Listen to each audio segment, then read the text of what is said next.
With the current reforms of the Philippine government in the inclusive curriculum through the Department of Education Order Number 21 Series of 2019, and in teacher quality through the National Adaptation and Implementation of Philippine Professional Standards for Teachers PPST or Department Order 42 Series of 2017. Teachers are now expected to act as major implementers of inclusive education.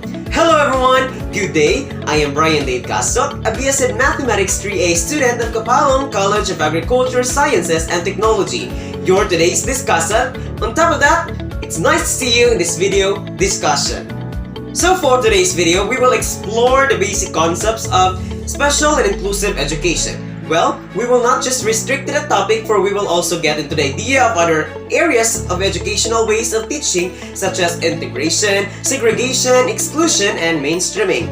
But before that, let us have our main objectives in this discussion. At the end of this lesson or discussion, learners shall be able to demonstrate understanding of the basics on special and inclusive education, analyze the basic concepts on special and inclusive education, and demonstrate understanding on the other areas such as integration, mainstreaming, exclusion, and segregation. So now, let's move on to our discussion proper. Here are questions that we will answer in this video. What are inclusive and special education? Is inclusive education the same as special education? In what ways are the two terms similar or different from each other? Well, a definition of inclusive education that broadly satisfies the criteria of most standards in the educational field comes from the United Nations Educational, Scientific, and Cultural Organization or UNESCO. According to the organization, inclusive education is about putting the right to education into action by including all learners, respecting their diverse needs, abilities, and characteristics, and eliminating all forms of discrimination in the learning environment. It is the process of strengthening the capacity of the education system to reach out to all learners. Therefore, inclusion is the process that helps overcome barriers, limiting the presence, participation, and achievement of learners. Inclusive education is also highlighted in the recent Ed Order 21 Series of 2019, also known as the Policy Guidelines on the K-12 Basic Education Program. Inclusive education, according to the policy, is a case standard and core principle of the K-12 curriculum, and as an inclusive curriculum, it is learner-centered, developmentally appropriate, culture-sensitive, relevant, gender-responsive, and contextualized. With the concept, teachers shall be considered as the primary implementers of inclusive education as they address the diverse needs of the learners. UNESCO states that inclusion is the process of addressing and responding to the diversity of needs of all learners through increasing participation in learning, culture, and communities, and reducing exclusion within and from education. It involves changes and modifications in content, approaches, structure, and strategies, with a common vision which covers all children of the appropriate age, range, and a conviction that it is the responsibility of the regular system to educate all children. Once a child with autism spectrum disorder, for example, is officially enrolled in a regular classroom, participates actively in class activities without being excluded, and is seen to increase achievements, then this pupil undergoes inclusion. Special education, on the other hand, is defined as classes or instruction designed for students with disabilities, giftedness, and talents. Special education refers to programs that cater to the educational needs of learners with disabilities, giftedness, and talents, apart from their same-aged peers. SPED or special education involve planning, implementing, monitoring, and evaluating a specially designed and coordinated set of services through an individualized education plan or program tailored to identify and address the specific strengths and limitations towards their educational, social, behavioral, and physical development. Special education need is a term used in some countries to refer to children with impairments that are seen as requiring additional support. In this way, students with impairments are given focus and offered alternative way of teaching in which they could effectively learn and develop their unique abilities and talents. Learners with special education needs are also referred to as students with additional needs, children with special needs, students with special education needs, or children with special education needs and disabilities. But it is preferable, according to Postos, to use the term learners with disabilities since the rights of persons with disabilities are fundamental human rights and are not special rights. Additionally, the term special might be derogatory while the term disability is not. Along with inclusive education and special education, other related concepts include mainstreaming and integration. Mainstreaming is the practice of educating students with learning challenges in regular classes in the least restrictive environment based on their skills. Meaning, it is to include students with disabilities within the traditional classrooms while giving them the same opportunities as other students to access instruction, gain knowledge, grow as an individual, and to participate in the academic and socializing environments that a school has to offer. While integration, according to Franklin, refers to the creation of spaces such as regular classrooms, special education classrooms, or pull-out services for diverse learners. Integration includes mainstreaming into regular classes and access to inclusion and participation in the activities of the total school environment. Integration combines placement in public schools with ongoing structured and non-structured opportunities to interact with non-disabled, age-appropriate peers. A school that admits learners with disabilities and combines them with regular pupils in the regular classroom is said to perform integration, while the classroom is called a mainstream classroom. However, this setup does not automatically mean that they already practice inclusion. Here is a conceptualization of inclusion, mainstreaming, and integration.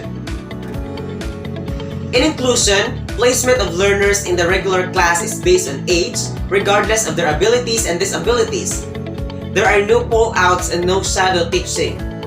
Individualization within the class without pull-out. In mainstreaming, placement in the regular class is based on the admission requirement. Provision of interaction with regular children with the regular class as the child station. May include shadow teaching in the regular class, provision for pull-out and one-on-one. So in integration, placement in the regular class in one or more subjects or activities, provisions of interaction with regular children with a SPED or special education class as the child station, may include tutorial and other learning assistance programs. Other areas, on the other hand, includes exclusion and segregation. Exclusion occurs when students are denied access to education. Exclusion happens when students with disabilities are not permitted to register to attend a school, or when they register but are told not to come to school, or when there are conditions placed on their attendance. Sometimes, students are registered but told they will receive their education from a teacher who will visit them at home. So, effectively, they are still excluded from school. Whereas segregation occurs when students with disabilities are educated in separate environments, designed for students with impairments or with a particular impairment. Segregation is most blatant when students with disabilities are forced to go to a school only for students with disabilities, but it also happens when students are educated in separate classes in a regular school. These are sometimes called resource classes or resource room, which means a separate remedial classroom in a school where students with educational disabilities such as specific learning disabilities are given direct, specialized instruction and academic remediation and assistance with homework and related assignments as individuals or in groups.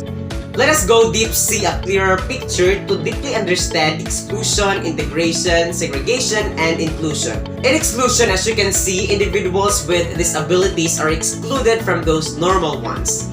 While in segregation, as you can see, Individuals with disabilities are separated from those normal ones in a classroom. Next, integration. When you analyze, individuals with disabilities are also separated but they are placed in one classroom setting.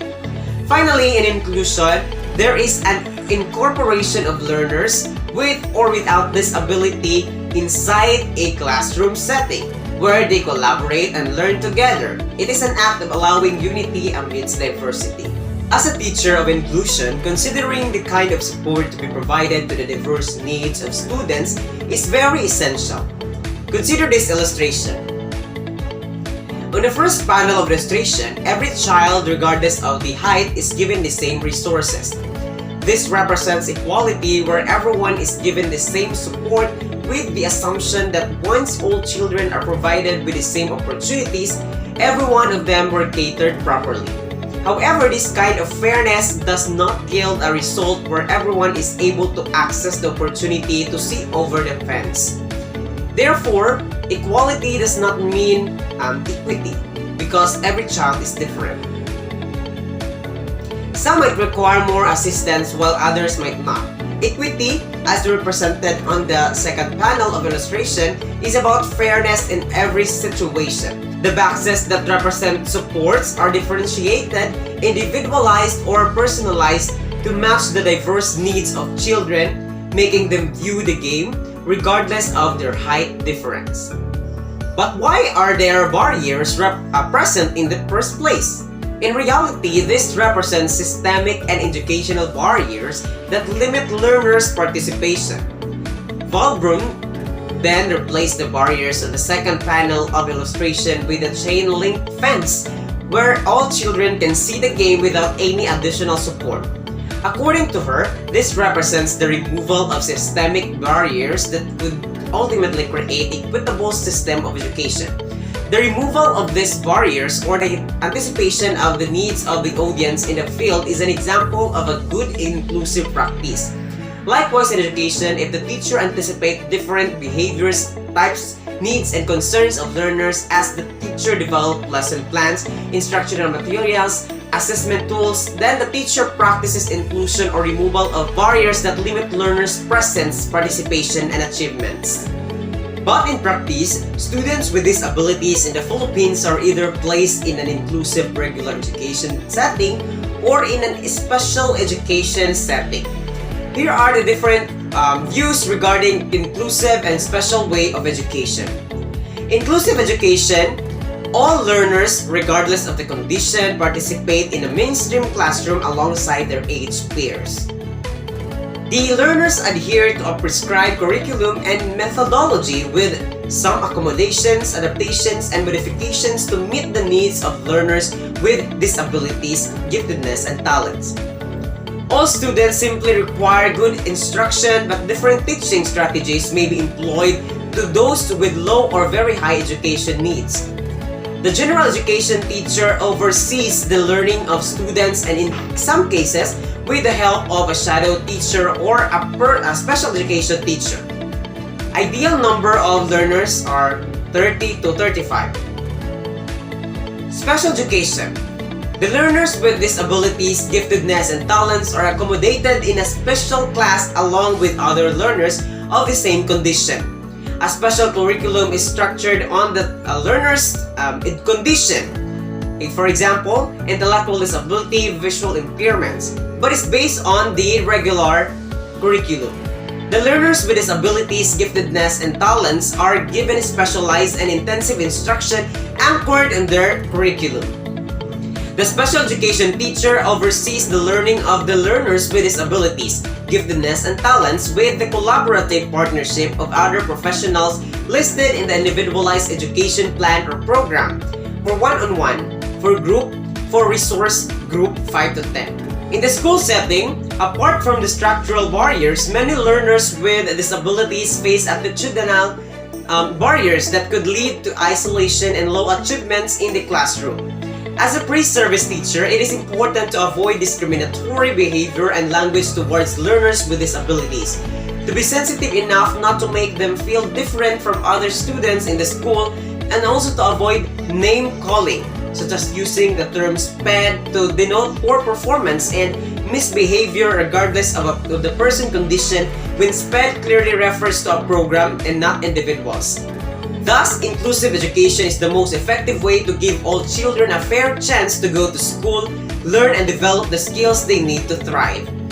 There you have it, guys. Thank you for listening and thank you for watching. I hope you learned something in this video. Once again, good day and happy learning. Bye-bye.